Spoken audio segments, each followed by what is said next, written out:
Assalamualaikum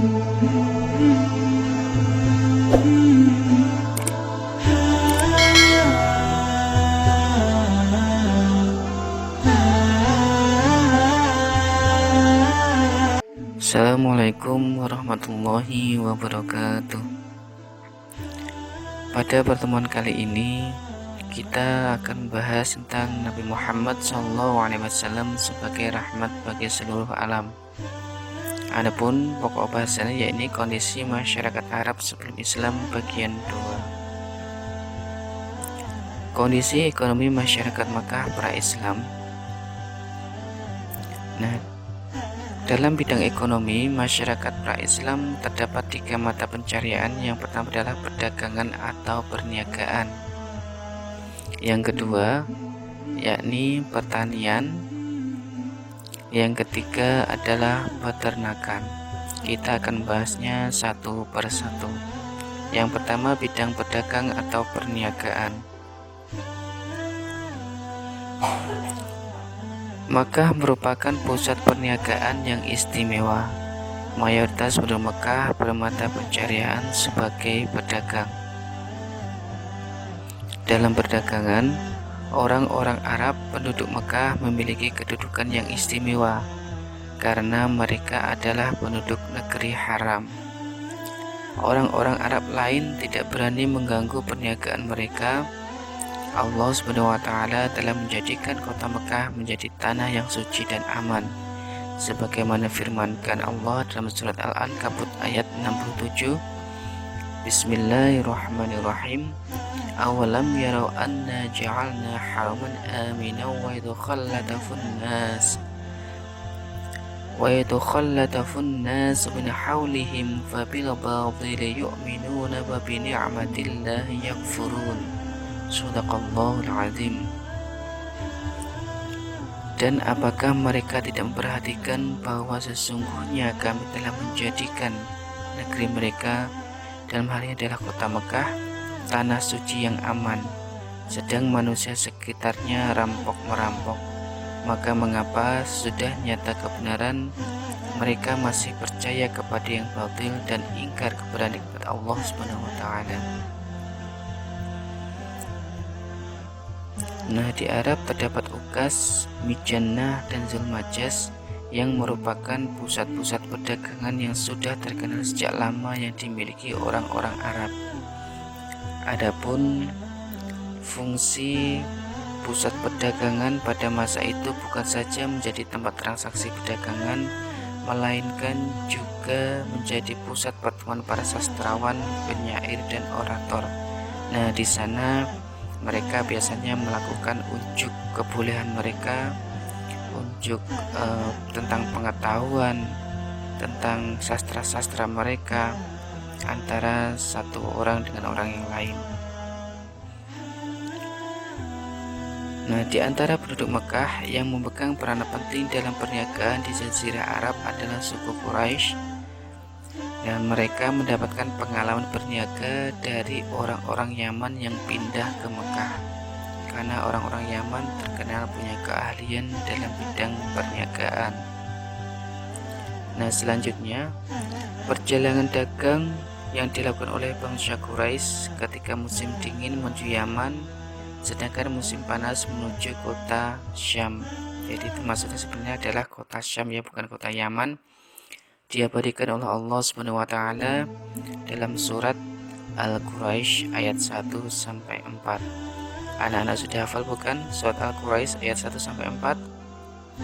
Ya, Bapak yakin kalian pasti sudah hafal. Kalau belum hafal, ayo dihafalkan. Selanjutnya, dalam bidang ekonomi, riba sudah menjadi tradisi dan lazim diperhatikan di Jazirah Arab. Bahkan Mekah sebagai pusat perdagangan sudah terpengaruhi sistem riba.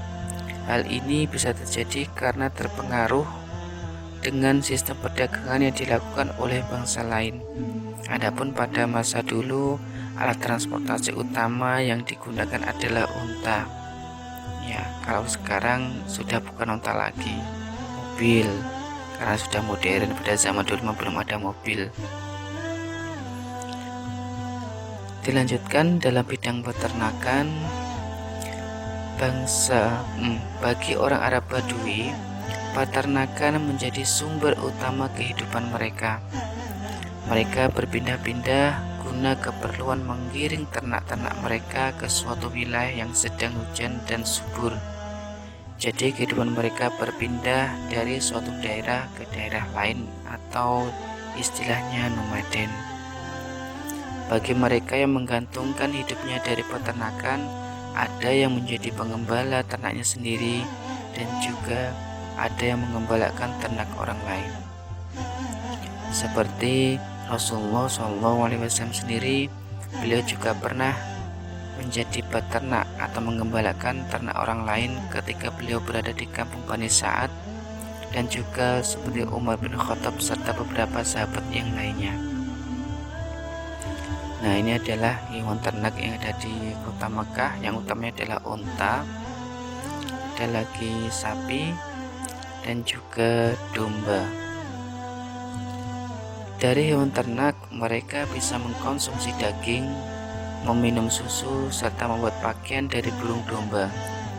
Tatkala kebutuhan mereka terpenuhi, mereka menjual beberapa ternaknya kepada orang lain. Orang-orang kaya di kalangan mereka adalah orang yang memiliki hewan ternak yang banyak. Maksudnya dalam hal ini adalah orang kaya yang mata pencahariannya adalah sebagai peternak. Kalau tidak ada lagi yang lain sebagai pedagang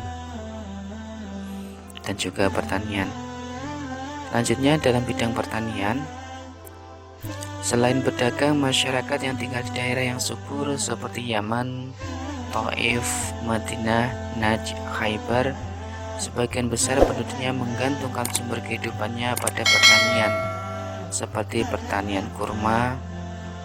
Ini kalian sudah sering menikmatinya. Yang kedua adalah gandum. Nah, ini bukan padi ya anak-anak, ini adalah gandum. Memang sedikit mirip tapi berbeda.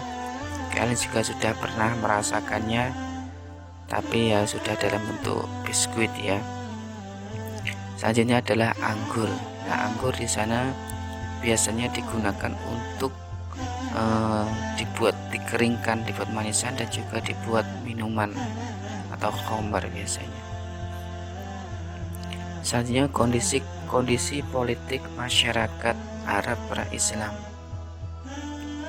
Masyarakat Arab pra-Islam berdasarkan batas teritorial dibagi menjadi dua, yakni yang pertama adalah penduduk kota atau al-hadrah yang tinggal di kota perniagaan Jazirah Arabia seperti Mekah dan Madinah. Kota Mekah merupakan kota penghubung antara perniagaan utara dan juga perniagaan selatan. Yang kedua adalah penduduk pedalaman yang hidupnya nomaden. Penduduk pedalaman yang mengembara dari suatu tempat ke tempat lain. Cara mereka hidup adalah nomaden, yakni maksudnya berpindah dari suatu daerah ke daerah lain. Mereka tidak punya perkampungan yang tetap, dan mata pencarian yang tepat bagi mereka adalah memelihara ternak, domba, dan unta. Nah, kondisi politik masyarakat Arab pra-Islam, di sana terdapat 3 kekuatan politik besar yang mempengaruhi politik Arab sebelumnya atau sebelum Islam. Yang pertama adalah Kekaisaran Nasrani Bizantium. Kekaisaran Nasrani Bizantium dan Kekaisaran Romawi Timur dengan ibu kota Konstantinopel merupakan bekas Imperium Romawi masa klasik. Pada masa permulaan abad ke-7, wilayah imperium ini telah meliputi Asia Kecil, Syria, Mesir, dan sebagian daerah Italia, serta sejumlah kecil wilayah di pesisir Afrika Utara juga berada di bawah kekuasaannya. Yang kedua adalah Kekaisaran Persia atau pemeluk agama Zoroaster. Kekaisaran Persia berada di bawah kekuasaan dinasti Sasanid atau Sasaniyah. Ibu kota Persia adalah Madanain, terletak sekitar 20 mil di sebelah tenggara kota Baghdad yang sekarang. Wilayah kekuasaannya terbentang dari Irak dan Mesopotamia hingga pedalaman timur serta Afghanistan. Yang ketiga adalah dinasti Himyar. Kondisi politik Jazirah Arab dipengaruhi oleh yang pertama adalah interaksi antara dunia Arab dengan kekaisaran Bizantium. Yang kedua adalah persaingan antara agama Yahudi, Nasrani, dan Zoroaster. Nah, bangsa Arab sendiri terdiri dari beberapa suku.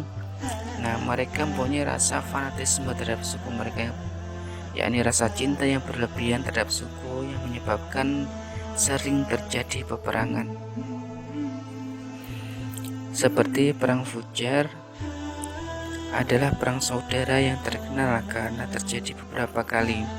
Pertama yakni perang antara suku Kinanah dan suku Hawazan, kemudian suku Quraisy dengan suku Hawazan, serta Kinanah dengan suku Hawazan lagi. Peperangan Fujar terjadi 15 tahun sebelum Rasulullah SAW diutus. Nah, selain itu, sebelum Islam, beberapa kerajaan yang pernah ada di Jazirah Arab, yakni bisa kita singkat dengan kata-kata Ki Masahiro PHGI. Apa itu Ki Masahiro PHGI? Yang pertama adalah Kindah, yang kedua Ma'in, yang ketiga Sabak, yang keempat Himyar, yang kelima Romawi, yang keenam Persia, yang ketujuh Hiro, yang kedelapan Ghassan, dan yang kesembilan adalah Hijaz. Mengenai detail dari kerajaan-kerajaan ini bisa kalian lihat di buku digital yang sudah kami share di aplikasi e-learning. Selanjutnya, pada masa Arab pra-Islam terdapat 10 jabatan tinggi pada suku Quraisy. Yang pertama adalah Hijabah atau penjaga kunci Ka'bah. Yang kedua Siqoyah, penjaga mata air Zam-Zam. Yang ketiga Diyat, kekuasaan hakim sipil dan kriminal. Ya, kalau sekarang mungkin bisa dibilang pengadilan. Yang keempat adalah Sifarah atau kuasa hukum negara atau duta. Yang kelima Liwa, jabatan ketentaraan. Yang keenam Rifadah atau pengurus pajak fakir miskin. Yang ketujuh Nadwah, jabatan ketua dewan. Yang kedelapan Haiman, Nale Musyawarah atau badan musyawarah. Yang kesembilan Khazinah, administrasi keuangan, badan keuangannya.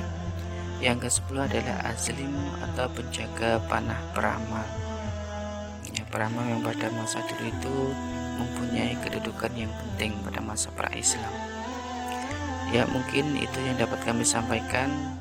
Untuk keterangan lanjutnya kalian bisa mencari atau membaca di buku referensi buku digital sudah kami share, atau mencari atau browsing dari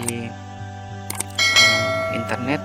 Akan tetapi pesan kami, jika kalian mencari sumber dari internet, pastikan sumbernya bisa dipercaya. Dari kami cukup sekian. Wassalamualaikum warahmatullahi wabarakatuh.